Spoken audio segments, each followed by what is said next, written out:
Glória a Deus, é muita bênção, né, irmãos? E a Bíblia diz, alegrai-vos com os que se alegram, mas ela também diz, chorai com os que choram. É sobre isso que eu queria começar falando, a breve meditação de hoje. Segunda-feira que passou, uma jovem aqui da igreja pediu que nós orássemos pela sua mãe. O motivo? A mesma tinha acabado de ser roubada na empresa onde ela trabalha. Eu não sei quantos de vocês já tiveram o desprazer de passar por uma experiência semelhante a essa. Mas é justamente sobre isso que eu queria falar hoje. Sobre roubo. Na verdade, eu queria falar sobre o pior roubo que existe. Você sabe qual é? O pior roubo que existe? Para descobrir, eu convido você a abrir a palavra de Deus apenas em um versículo, no qual nós iremos meditar hoje, que se encontra no livro de Deuteronômio, capítulo 24, verso de número 7. Deuteronômio, capítulo 24, verso de número 7. Na mensagem anterior, mensagem de domingo, irmãos, nós aprendemos sobre um tipo de penhor que Deus proibia no Antigo Testamento, porque colocava em risco a vida de um dos seus filhos.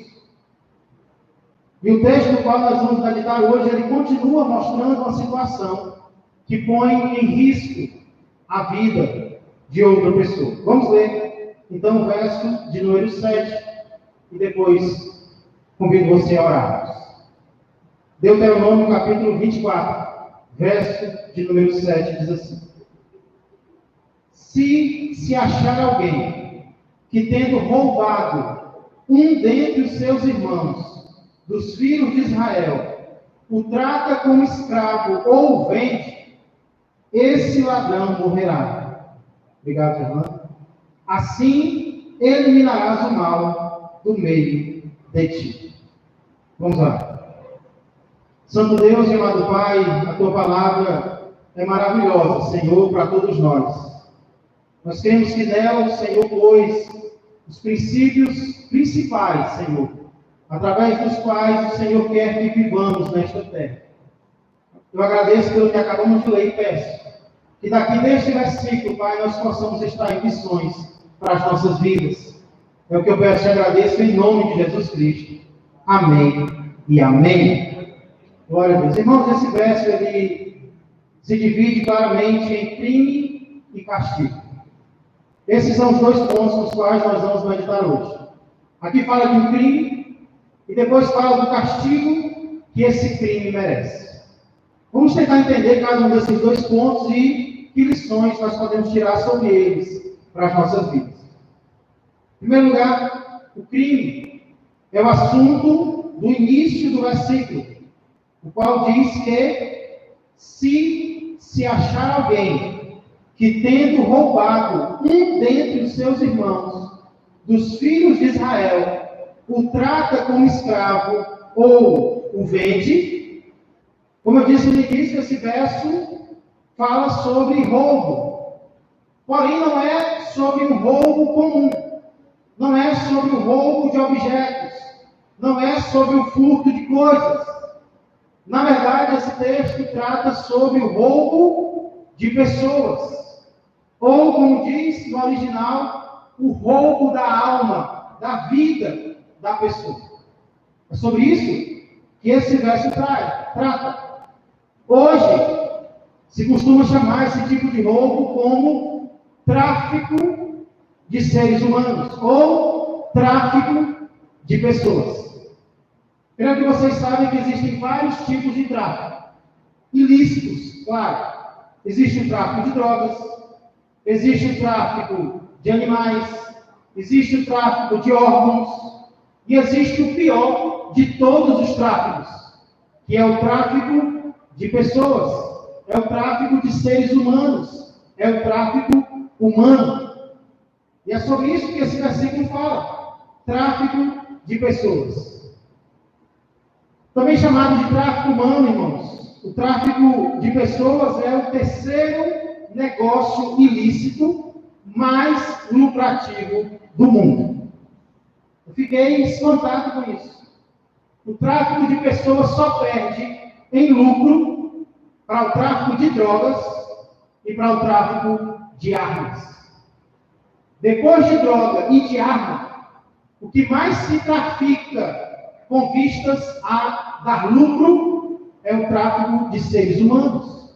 É o tráfico de pessoas que pode ser definido como a comercialização, a escravidão, a exploração ou a privação de uma vida. É quando você obriga alguém a ser comercializado, vendido. Quando você priva a vida, a liberdade de outra pessoa. Quando você explora aquela pessoa. E é justamente sobre isso que fala Deuteronômio, capítulo 24 e verso 7. Algumas pessoas acham que esse versículo está falando sobre sequestro ou sobre rapto. Mas existe uma mudança entre o sequestro e o tráfico humano.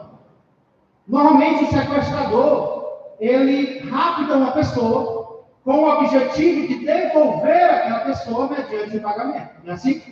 Ele sequestra aquela pessoa, coloca em um cárcere, e ele diz, se você me der a quantia tal, eu devolvo a pessoa para você. Porém, no tráfico humano não se tem o objetivo de devolver a pessoa. O objetivo é ou ficar com aquela vida com você, para que ela sirva aos seus propósitos de escravidão, como muitas vezes acontece ainda hoje em dia, para oficinas de costura, ao redor do mundo, crianças, jovens, são traficados para trabalharem como escravos em oficinas de costura, ou então o objetivo é vender a pessoa, como acontece com mulheres que são vendidas para outros países. Inclusive, quando eu estava meditando sobre isso, eu lembrei de um filme que eu assisti quando eu era mais jovem, eu ainda sou, mas foi um filme que eu gostei muito. O título do filme é Busca Implacável. Não sei quantos assistiram. Mas, no filme, o artista tem uma filha e ela acaba sendo roubada quando está em outro país. E o objetivo daqueles que a roubam como pessoa é vendê-la para homens mais ricos, para que ele possa servir de companhia para esses homens. E ali começa uma busca implacável daquele pai para tentar encontrar sua filha. Eu não vou contar o restante, porque talvez você não assistiu ainda. Porém, irmãos, é justamente sobre isso que fala esse texto aqui. É sobre você roubar a vida, você tirar a liberdade da pessoa e não querer que ela volte para o aconchego do seu lar, para a sua família. Então aqui, irmãos, nós vemos um crime. E eu queria aproveitar para parar e meditar com você sobre a capacidade que o ser humano tem de cometer maldade. Olha o que o ser humano é capaz de fazer. Por quê? Porque se Deus dá uma lei dessa, Ele sabe que o ser humano é capaz de fazer o que Ele está proibindo. Senão Ele não ia proibir. Se Ele proíbe, é porque Ele sabe que o ser humano vai ser tentado a usar outra pessoa como uma mercadoria. O ser humano vai ser tentado a escravizar alguém para trabalhar para si. Ou vai ser usado a vender alguém para outras pessoas. Inclusive, no livro de Gênesis, nós temos exemplo de alguém que foi vendido pelos seus próprios irmãos. José foi vendido para o Egito. Exatamente o que aconteceu aqui. O que é dito aqui aconteceu com José. Então, irmãos, aqui nós vemos a capacidade que o ser humano tem de cometer maldades. Então, o que eu digo para mim e para você como lição é que nós não nos surpreendamos. Não fique surpreso com a capacidade que o ser humano tem de cometer maldade. Inclusive, o ser humano convertido. Porque essa lei aqui, ela não foi dada para estrangeiro. Essa lei aqui foi dada para o povo de Deus. Porque Porque Deus sabia que o seu próprio povo era capaz de cometer maldades tais como estas. Então, que eu e você estejamos vigilantes, estejamos atentos, estejamos preparados, cientes de que a raça humana é capaz de cometer muita coisa ruim, muita coisa perversa. Esse, portanto, é o crime. É o crime de tráfico humano de pessoas. Era um crime hediondo, ainda é, e como tal, merece um castigo também hediondo. É sobre isso que a segunda parte do versículo fala, o castigo do crime. Vou ler o verso inteiro até o final agora. Se achar alguém que, tendo roubado um dentre os seus irmãos, dos filhos de Israel, o trata como escravo, ou seja, mantém a pessoa trabalhando para si, ou o vende, esse ladrão morrerá. Assim, eliminarás o mal do meio de ti. Queria que você notasse primeiramente como esse criminoso é chamado. Ele é chamado de esse ladrão. Por quê? Porque ele está roubando a vida de uma pessoa. Na Bíblia, a liberdade de alguém é a própria vida desse alguém. Agora nota o que é que a Bíblia diz que deve ser o castigo de tal ladrão. Esse ladrão, o que vai acontecer com ele? Morrerá. E aqui nós temos, irmãos, mais uma prova de que esse é o pior roubo que existe. Por quê, pastor?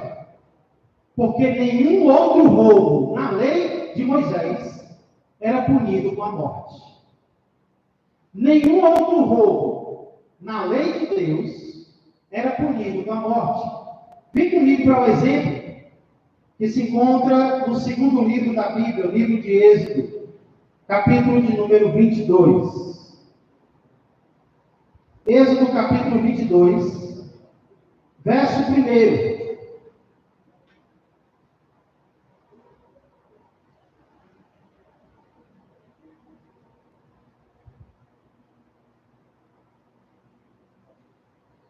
O qual diz assim, Êxodo 22, de 1 diz: se alguém furtar boi ou ovelha, e o abater ou vender, por um boi pagará 5 bois, e 4 ovelhas por uma ovelha. Em nenhum momento aqui diz que o ladrão de boi ou de ovelha tem que morrer. Diz que ele vai ter que retornar, vai ter que cobrir o prejuízo e muito mais do que aquilo que ele roubou. Infelizmente, na nossa lei brasileira não é assim, né? O ladrão dificilmente devolve ou paga aquilo que ele roubou. Mas na lei de Deus, ele tinha que dar não apenas o valor do que ele roubou, ele tinha que acrescentar em cima daquilo que ele roubou. Então vai ser assim em toda a lei.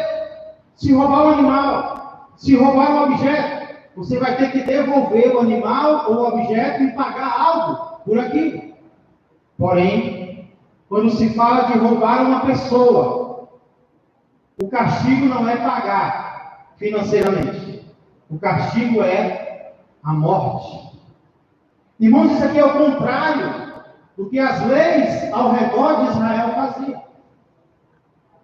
Os países vizinhos a Israel era o contrário. Se alguém tirasse a vida de uma pessoa, ele tinha que indenizar a família com dinheiro. Mas se ele roubasse um objeto, aí ele morria. Nos países ao redor de Israel, dava-se mais valor às coisas do que às pessoas. Mas para o nosso Deus é diferente. Deus dá mais valor às pessoas do que às coisas. Se você roubar uma coisa, você tem que pagar materialmente por ela. Mas se você danificar uma pessoa, se você ferir uma pessoa, aí o negócio é mais sério. Porque pessoas importam mais do que objetos. pessoas importam mais do que coisas. Então esse era o castigo, a própria morte. Quem tirasse a liberdade de alguém, quem tratasse outro israelita como objeto, perderia a própria vida. E aí o verso encerra dizendo, Deuteronômio 24:7, encerra dizendo assim: eliminarás o mal do meio de ti. Essa frase normalmente é usada para castigos que retiravam a vida do criminoso, como esse, pena capital, castigos em que o criminoso morria. Normalmente essa frase é usada, assim eliminarás o mal do meio de ti. Irmãos, resumidamente então, esses são o crime e o castigo. E agora, para encerrar, eu queria compartilhar com você algumas conclusões que nós podemos tirar desse versículo. Primeira conclusão que eu tiro deste versículo é a seguinte: não devemos tratar as pessoas como coisas. Não devemos tratar ou enxergar as pessoas como se fossem coisas com as quais nós podemos obter lucro. Porque era exatamente assim que o sequestrador via outro israelita. Ele não via o israelita como uma pessoa com medos, com alvos, com sonhos, com sentimentos. Não era assim que o sequestrador via outra pessoa. O sequestrador via outra pessoa como um objeto, como uma coisa, por meio da qual ele poderia obter lucro. Era uma mercadoria. E se nós não tivermos cuidado, não vai ser só o sequestrador que vai cometer esse erro, não.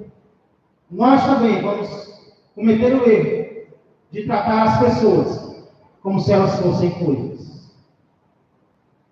É claro que eu espero que nunca nenhum de nós apareça num 90 da vida sendo denunciado como sequestrador ou traficante do que quer que seja, né? Tomara que isso nunca aconteça. Mas entenda, não é só o sequestrador que é tentado a cometer esse erro, não.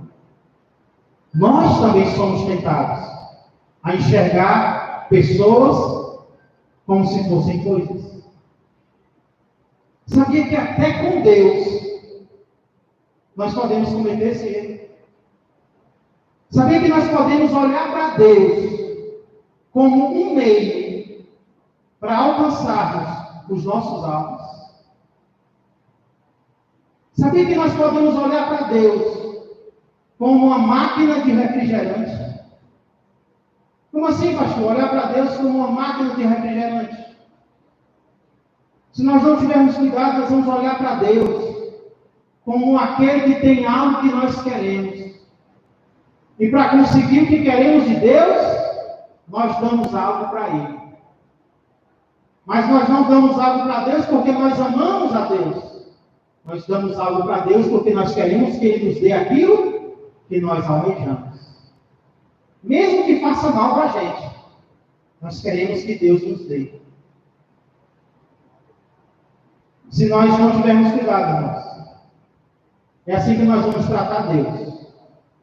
Como um meio para conseguirmos os nossos objetivos. Nós até vamos dar algo para Deus, mas não porque nós amamos a Ele. Nós vamos dar algo para Deus, porque nós vamos exigir que Ele nos devolva aquilo que nós compramos com o que nós damos, com o que nós demos.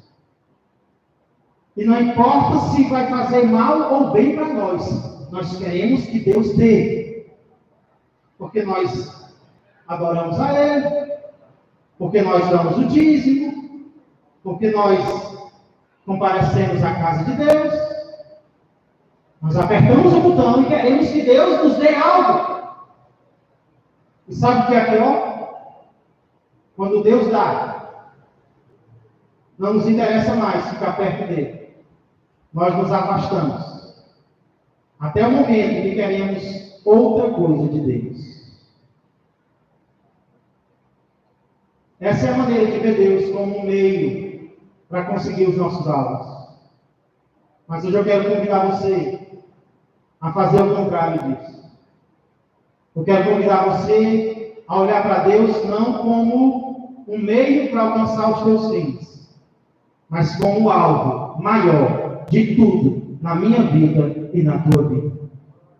Que Deus seja o nosso alvo maior. Que Deus seja o nosso amor maior.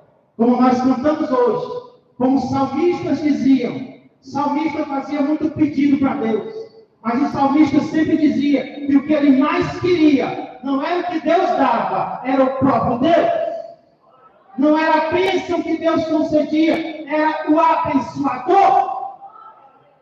E assim que tem que ser comigo e com você, independente do que Deus nos dê, independente do que Deus faça na minha vida e na tua vida, Ele é o nosso alvo maior. Ele é o nosso amor maior. Ele é quem nós buscamos e buscamos por amor. Deus não é um caminho para chegarmos ao objetivo. Deus é o objetivo do caminho inteiro. É assim que tem que ser na minha vida e na tua vida, que nosso alvo seja Cristo, que olhemos para Cristo, que miremos Deus, que olhemos para Ele, que busquemos a Ele, independente do que acontece. Porque senão nós vamos ter a atitude errada depois.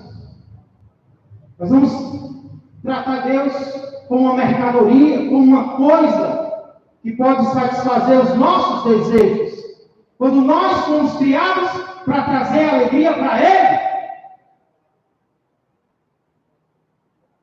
Então pare de querer usar Deus para os seus objetivos. Diga para Deus, me usa para os objetivos do Senhor na minha vida. Que ao invés de usarmos Deus, sejamos usados por Ele, para a sua honra e para a sua glória. Então, irmãos, até com Deus, nós podemos ter essa atitude errada. Que dirá com o nosso próximo?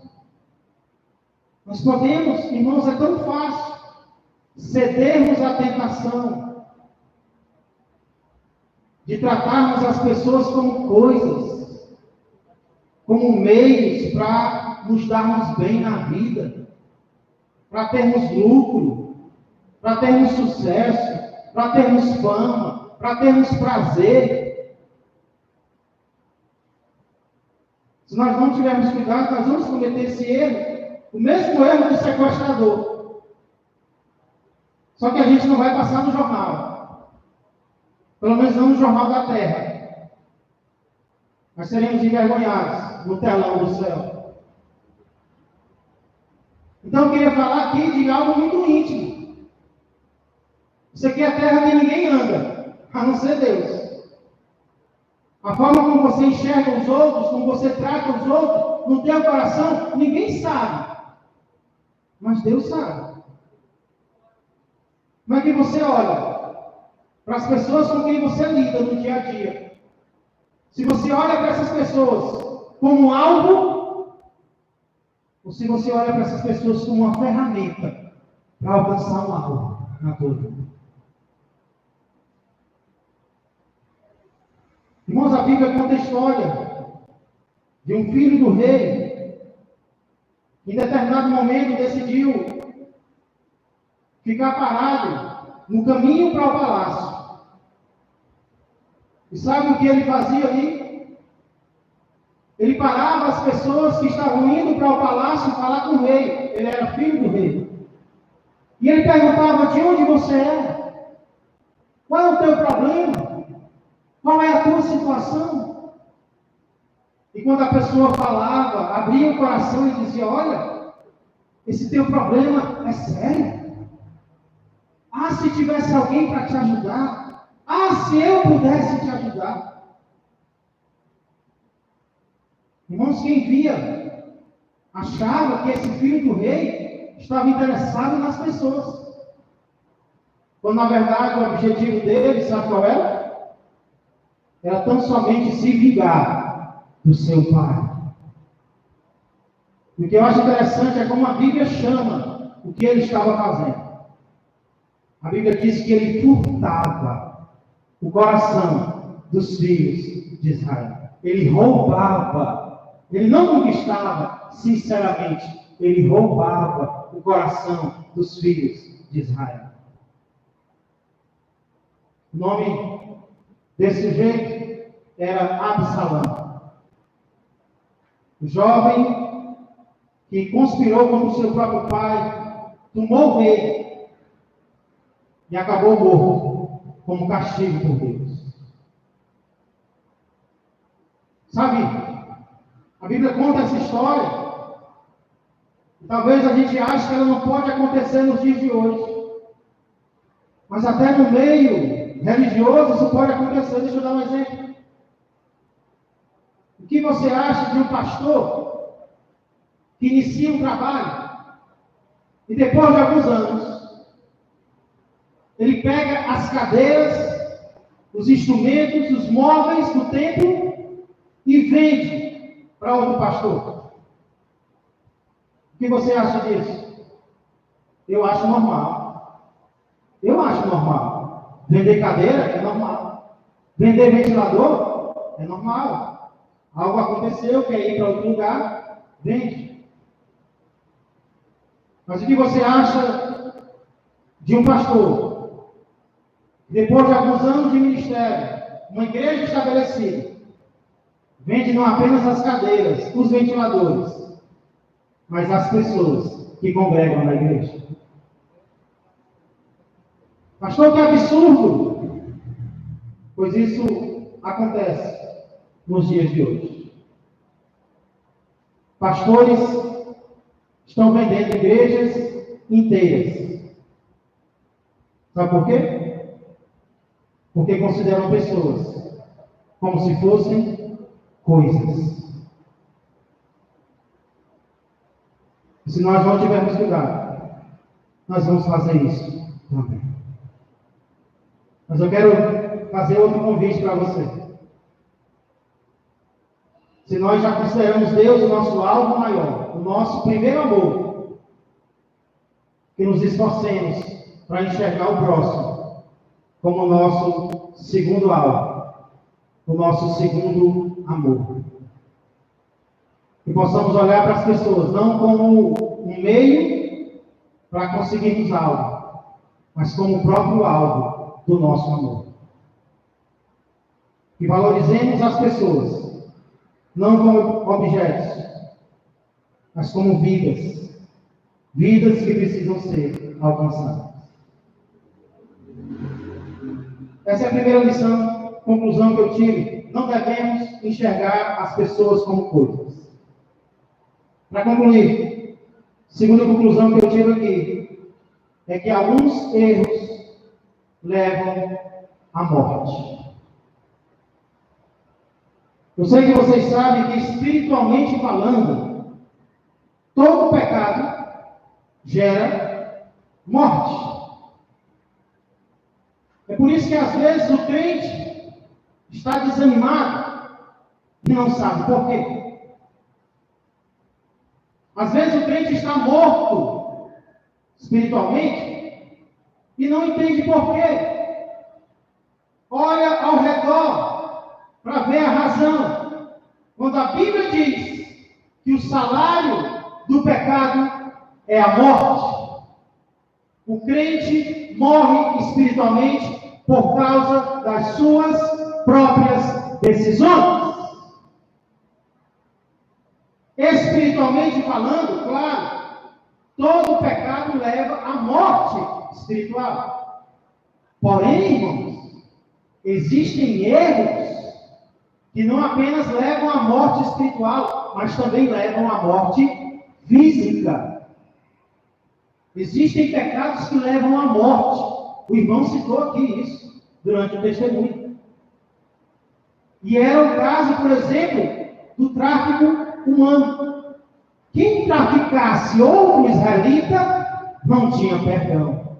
aquele erro era punível com a morte. E nos nossos dias também, erros que nós cometemos podem ser os últimos que nós cometemos. E sabe o que eu aprendo aqui, irmãos? Não podemos brincar com o pecado. E muitas vezes é isso que nós fazemos, sabia? Nós pecamos, ou nós decidimos pecar e pensamos assim: eu vou pecar, mas Deus é misericordioso. Eu vou pecar, mas Deus entende. Eu vou pecar, mas Deus vai me dar outra chance, eu sei. Irmãos, muitas vezes Deus faz isso mesmo. E é por isso que nós estamos aqui. Porque recebemos segunda chance de Deus. Muitas vezes nós pecamos, nós erramos, merecíamos ter morrido e não morremos. Por causa da misericórdia do Senhor, nós estamos aqui. Mas, irmãos, nós não podemos nos confiar nisso. Nós não podemos pecar achando que Deus é obrigado a nos manter vivos, não. Porque existem erros que vão nos levar à morte. Existem decisões erradas que nós não devemos tomar, porque elas vão tirar a nossa vida desta terra. Crente não pode brincar com o pecado, seja ele qual for.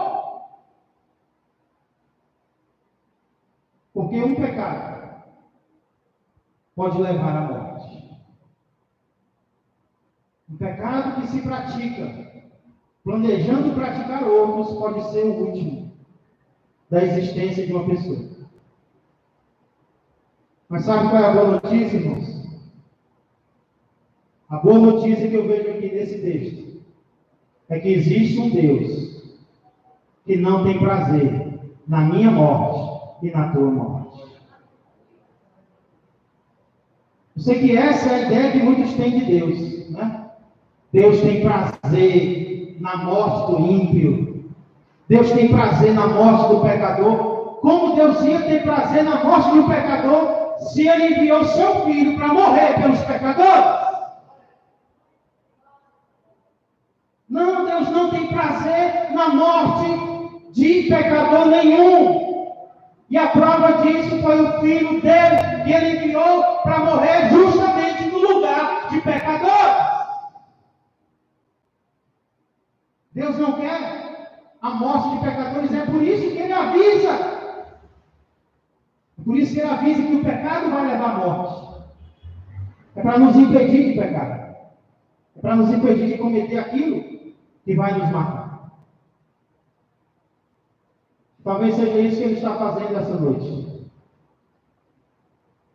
Talvez o Espírito Santo está nos avisando de que precisamos deixar o pecado hoje.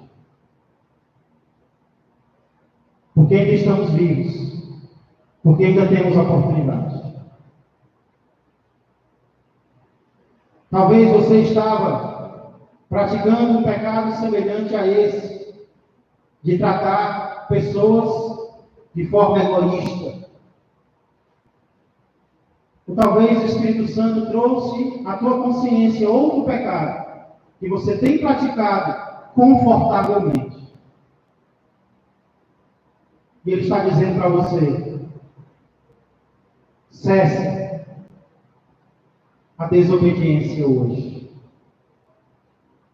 Não importa o que pecado seja, decide hoje parar de praticar. Eu disse que um dos motivos porque não podemos tratar as pessoas como coisas é por causa do castigo. Mas existe um motivo ainda mais importante, sabe qual é? Sabe por que devemos respeitar a liberdade dos outros? É porque Deus respeita a nossa liberdade. Se tem uma coisa que Deuteronômio 24:7 me ensina, é que Deus valoriza e quer que valorizemos a liberdade do outro. Não se trata aqui de liberdade para pecar ou para fazer o que quiser, não.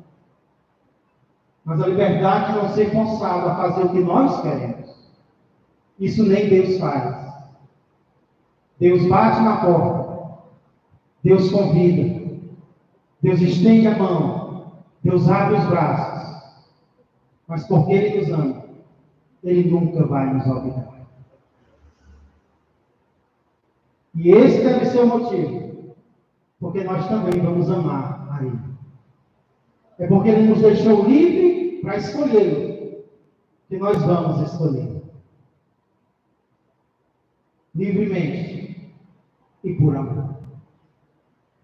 Em gratidão ao amor de Deus por você, eu quero convidar você a, nesse momento, decidir que vai amar também a esse Deus.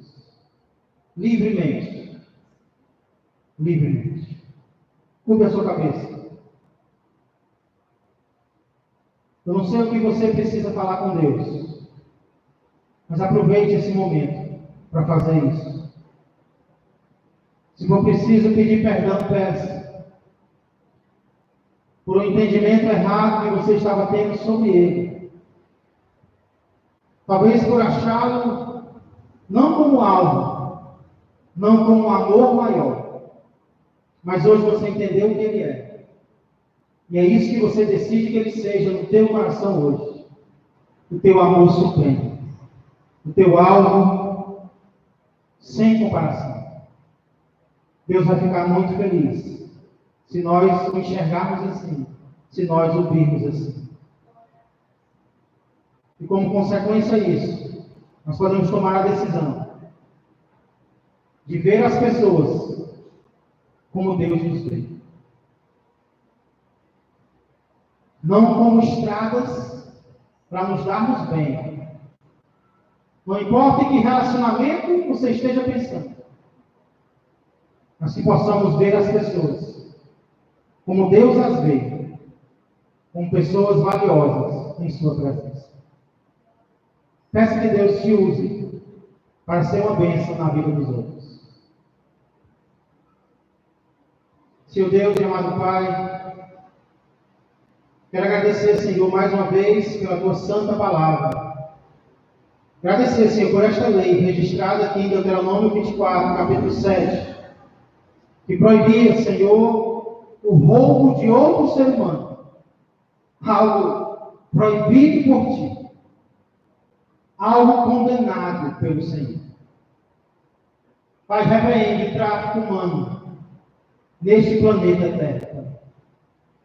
Talvez não, certamente, Senhor, este é o motivo pelo qual podemos orar nos próximos dias por pessoas que foram arrancadas de seus lares, de suas famílias, que hoje se encontram escravizadas, Senhor, chorando onde quer que estejam, desesperadas, Deus.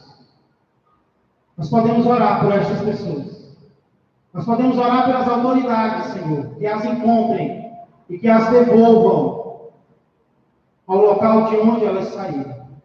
Desperta, Senhor, o coração da Tua igreja para orar, para interceder por aqueles que hoje, Senhor, se encontram vendidos, escravizados, privados de sua liberdade, Deus, sem motivo justo. Pai, liberta estas pessoas. Nós queremos ouvir testemunhos, Pai, de pessoas que foram libertas. E nós vamos saber que foi o Senhor que fez isso, porque o Senhor as ama. Pai, aplica essa palavra ao nosso coração, não apenas em relação a eles, mas também em relação a nós. Obrigado porque o Senhor valoriza a nossa decisão, a nossa liberdade de escolha. O Senhor não nos obriga, não nos força a nada. E esse é um dos motivos porque nós te amamos, Deus. Porque o Senhor é, diferentemente do nosso inimigo, o Senhor nos dá a liberdade de escolha. Se alguém aqui essa noite vai ouvir esta palavra, que estava servindo ao mal, Pai, que hoje possa decidir servir a Jesus Cristo, livremente e de todo o coração, No nome de quem nós pedimos e agradecemos. Amém, amém e amém. Glória.